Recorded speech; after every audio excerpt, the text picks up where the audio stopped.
நெடுஞ்சாலையில் தலைகுப்புற கவிழ்ந்து கிடக்கும் கார், பார்ப்பவர்களின் நெஞ்சையே நொறுக்கும் பதைபதைக்கும் விபத்தின் காட்சிகள். மின்கம்பமே இரண்டாக முறிந்த கோரம். 108 ஆம்புலன்ஸில் கொண்டு செல்லப்பட்ட 2 உயிர்கள்.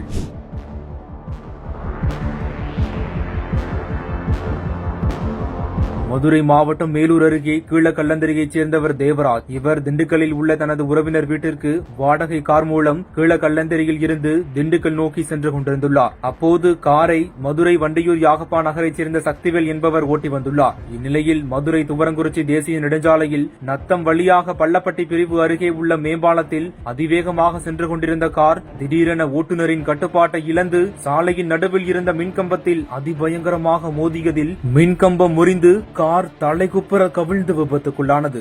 இந்த கோர விபத்தில் காரில் ஏர்பேக் இருந்ததால் டிரைவர் உட்பட இருவரும் அதிர்ஷ்டவசமாக சிறு காயங்களுடன் உயிர் தப்பிய நிலையில் நத்தம் அரசு மருத்துவமனைக்கு சிகிச்சைக்காக அனுப்பி வைக்கப்பட்டனர். மேலும் விபத்து குறித்து வழக்கு பதிவு செய்த நத்தம் போலீசார் விசாரணை மேற்கொண்டு வருகின்றனர்.